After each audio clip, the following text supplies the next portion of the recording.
And I'm super glad Andy went before me. That was beautiful. He essentially embodies what it is that I want to speak with you about tonight. And I'm super extraordinarily nervous about what I'm going to talk about because I have never talked about this before, ever. I tend to talk as a subject matter expert on purpose, which I can do really well. I can do that in my sleep. As a chief purposologist, I've spent the better part of the last 20 years trying to help organizations think about their deeper purpose in the world. Much of our work is inspired by this simple quote from Aristotle. He said, "Where your talents and the needs of the world intersect, there lies your purpose."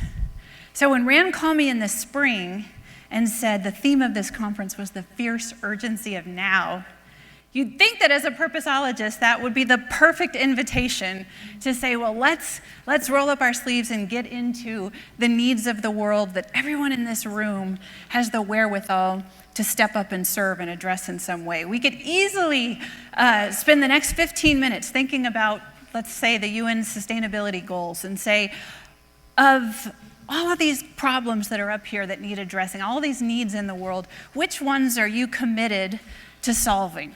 Which problems could you use your organization's, your wherewithal to actually step up and address and move the ball forward on these topics? And so, in 20 minutes we might figure out if that was a better use of my time. But as I was thinking about this, I was thinking about the people in this room are pretty purpose-driven people. I would say part of what attracted you to Stagen is probably the idea of using your organizations to do good things in the world. There's a level of consciousness that probably exists in this room where you're already naturally wired to think about what are the big problems that you could address. You are people of action, you're in the arena, as it were. And so, you can look at this wall of purpose over here. You are purpose-driven people. So as I thought about the whole fierce urgency of now and the thought of calling people to more action, to step up more courageously and urgently than they already are, I started to get this real kind of pit in my stomach. I started to feel super uneasy. And I think it's because in my own life, when Rand called me, I was at the point of total exhaustion. Total exhaustion. When we are purpose-driven people, are there things going on? When we are purpose-driven people, a lot of times our being essentially can be sacrificed at the altar of all of the worthy and noble doing that we're doing. And so the thought of calling people to do more, when I myself was feeling completely exhausted from being overcommitted to worthy things that needed attention, to projects that I felt really good about. There were things that needed to be done, but I was just exhausted. And it got me thinking, and you know how every once in a while when you're experiencing something in life, you'll get just the perfect quote or the perfect book will appear. And that's kind of what happened to me. I had gone about 100 days without having a break, working super hard, and this quote showed up in my inbox that kind of became the stimulus for what I want to try to talk about today. This is Thomas Merton. He's a Trappist monk. If you don't know who Thomas Merton is, Trappists are essentially like the Green Berets of contemplative monastic life. They go into deep silence, they're very contemplative, they essentially remove themselves from the world. But with Vatican II, essentially a lot of contemplatives were called to bring the world of contemplation into the world of action. And so, at any rate, a little bit about him, but I got this quote in my inbox, and I'm just going to read the thing in its entirety because I suspect that if you're like me, this might hit you in a pretty poignant way. It certainly hit me in a pretty poignant way. He said, "There's a pervasive form of contemporary violence to which the idealist most easily succumbs: activism and overwork. To allow oneself to be carried away by a multitude of conflicting concerns, to surrender to too many demands, to commit oneself to too many projects, to want to help everyone and everything is to succumb to violence. The frenzy of our activism neutralizes our work for peace. It destroys our own inner capacity for peace. It destroys the fruitfulness of our own work because it kills the root of inner wisdom, which makes our work fruitful." When I read that, it hit me in my soul. I don't know if anyone else can relate to this quote in the room, the way that it hit me. And certainly as somebody who has spent the better part of the last several decades advocating for being people of great purpose, for saving the world, for doing what we can do to impact the world for the better, the thought that you could do that to such an extent that it would become a form of violence in your own life, that it would come at the sacrifice of your being, just hit me really hard. It hit me because I felt it internally. Even though I was doing the things I felt really positive about, things I felt like were making a difference, I was making good use of my gifts, I really felt like my being was on empty, so to speak. So when you look at the work of the mystics and the monks and who are advocating for things like presence and for things like savoring the world and for attending to your being, that really intrigued me. And I don't know if you're like me at all, but a lot of times when I think about those things, I think that's for the yogis, that's for the mystics, that's for the monks. That's not for me. We're people who are wired to be in the world. We're doers.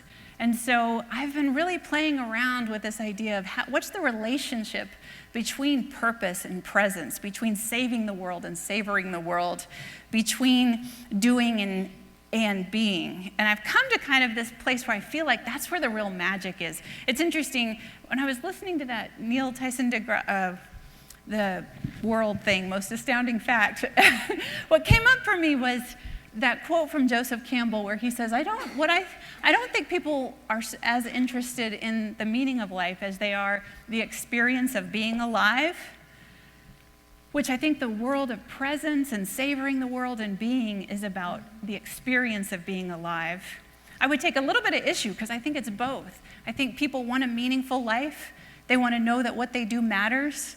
They want to know that they're using their gifts to make a difference. And simultaneously, they want that rich felt experience of actually being alive. Because if all you're doing, not all, if it's all doing without being, you can wear yourself to the bone. You can feel completely exhausted, completely depleted. But if you're only being and you're not doing, that's actually can feel like complacency in the face of human suffering. We're not really called to go to the mountaintop or just retreat like hermits. We are in the world. So I'm really playing around with this relationship between how do you wake up every morning driven by a purpose to make things better while simultaneously being present to all of the beauty just as it is.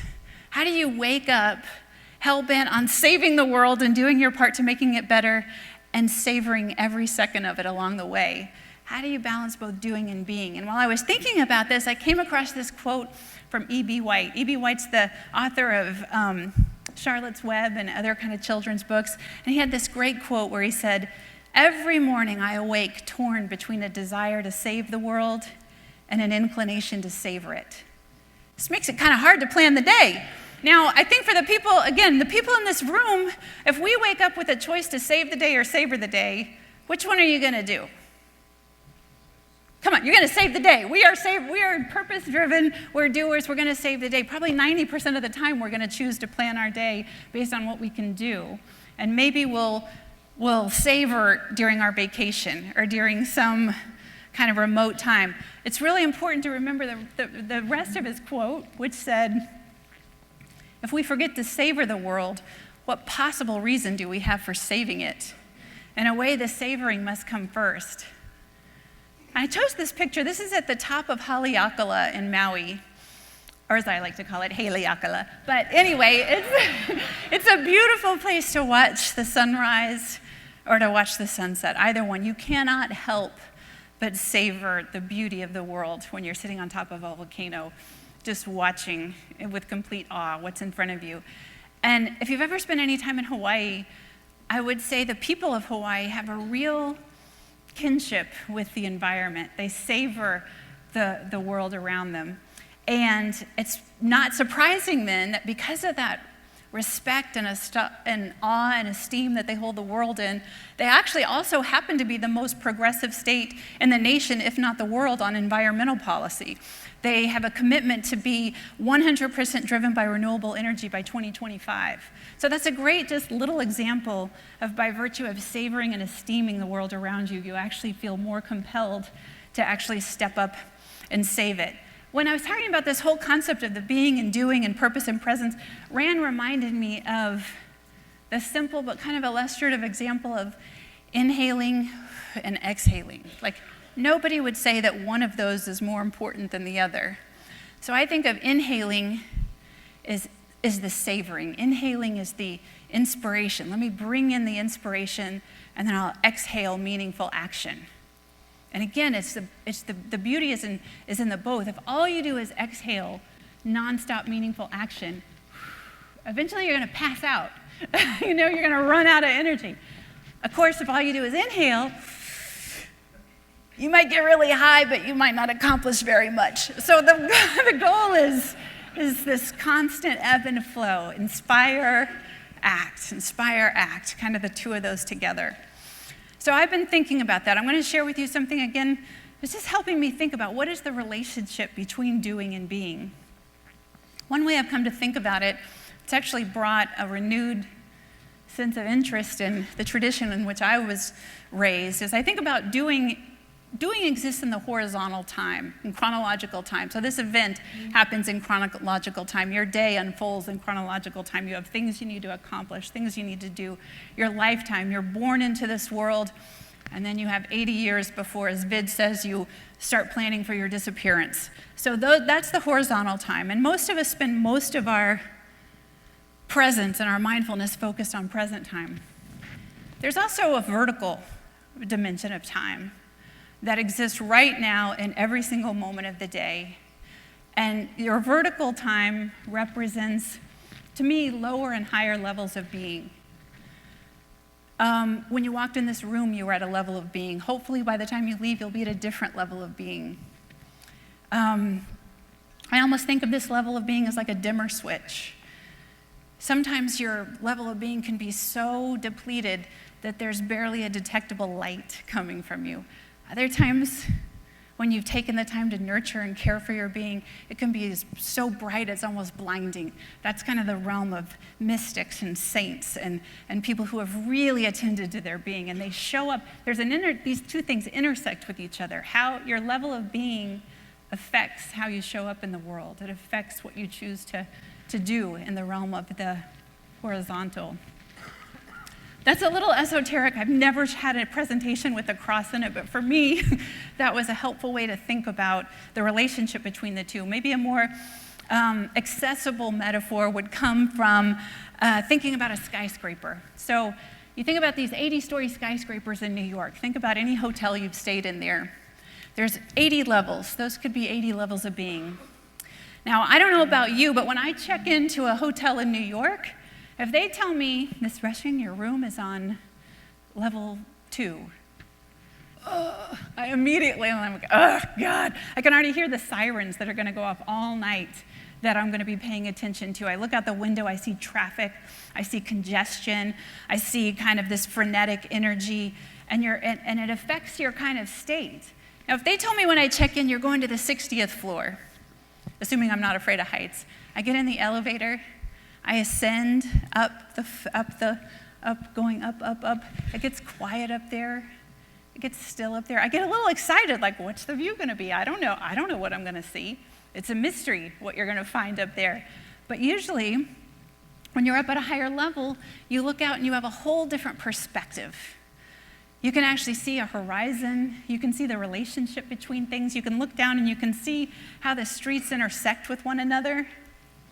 So, at that level of being is going to influence how you come down and show up when you leave that level and come back into the world. It's amazing if you come from the Christian tradition, Jesus is always leaving the people, going up to the mountain, going back to the people, leaving and going up to the mountain.